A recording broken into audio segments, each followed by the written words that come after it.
You're listening to KWER Radio in sunny San Diego.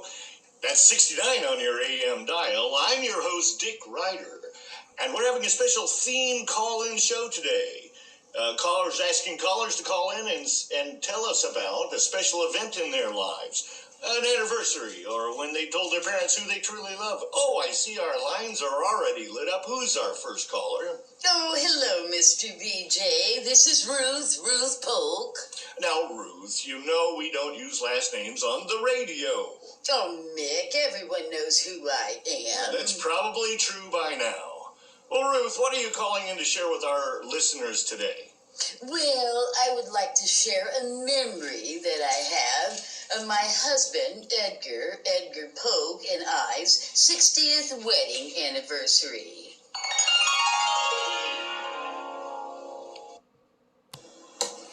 Edgar, do you know what day it is? Well, let me see. I think it's Tuesday, isn't it? Oh, Edgar, it's our anniversary. Oh, I knew that, yes. 30 years of wedded bliss. Edgar, we've been married for 60 years. Oh, yeah, never mind. Do you remember what we were doing the morning after our wedding? If I recall, it was pretty much the same thing we did the night of our wedding. Oh, Edgar, we were sitting on this very veranda having breakfast. But do you remember the difference? I can't say as I do. Well, we were sitting here in our all together. Ooh, that difference.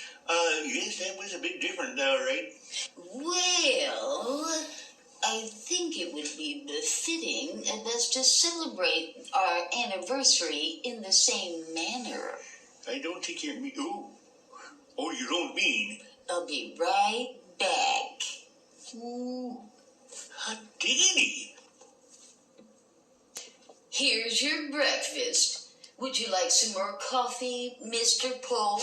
Well, I don't mind if I do, Mrs. Polk. Whoa there, little missy. If I'd wanted that much coffee, I'd have drunk it straight from the pot.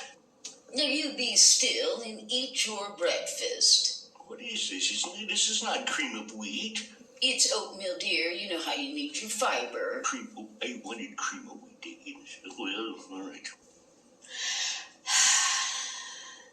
You know, Edgar, sitting here with you this morning, I realize that after all these years of marriage, you still make my bosoms warm and tingly. Oh, geez. I wish I could take credit for that.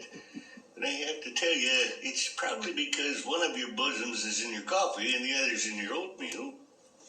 Oh, Edgar K. Polk, you have a way of ruining every romantic occasion. Well, I didn't mean that. In fact, I'll make it up to you.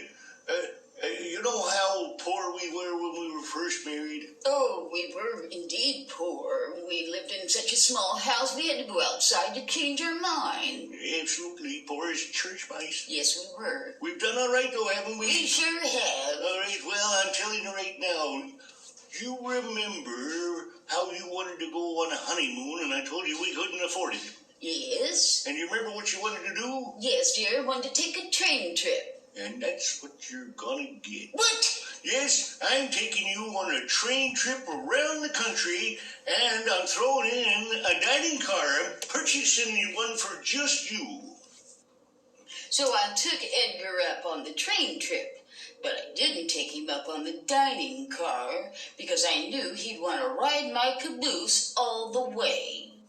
Well, the idea of the train trip looks like it was a hit with Ruth, and I'm so glad, because I've always wanted to take her out east to Bangor. Maine.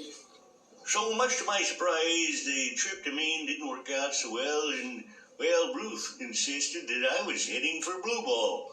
Delaware. And after a painful stay there, I said, let's go to Intercourse. Pennsylvania. And as it turned out, we had such a good time in Intercourse, I was in a big hurry to get to Moorhead.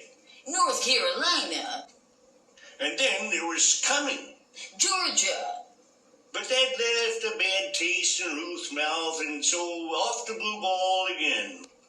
Arkansas.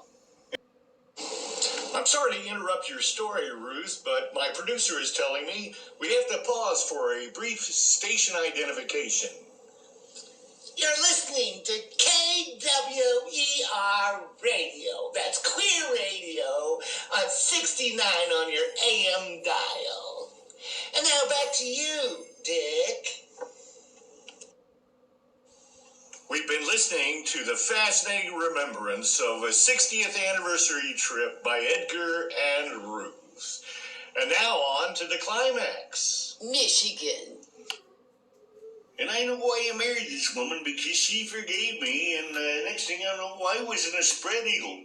Wisconsin. And then Edgar never ceases to amaze me with his sense of adventure. He suggested we pick up a ferry. And how did that work out, Ruth? Didn't we end up in climax? Michigan. That's true, and so I thought our trip was over, but at that point I was pretty tired, but Ruth had different ideas.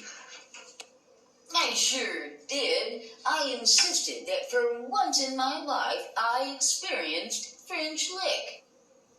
Indiana? And as tired as I was willing to go down there for Ruth, and we had actually a pretty good time. So, all in all, our trip was much like our marriage of 60 years. Lots of bumps, lots of grinds. And remember how thoughtful Frank and Maxine were to meet us at Union Station to give us a ride home. I do, but I also remember what an astonished look on their faces when I suggested that we have a foursome. I was too, because we know how much they love canasta. Well, thanks, Ruth, for that fascinating story. But I'm afraid we're all out of time for our call-in radio show for the day, so it's time for me, Dick Ryder, to sign off. But don't touch that dial. Stay tuned to KWER Radio for the Music Hour with your hostess with the mostest, I'm a Dyke.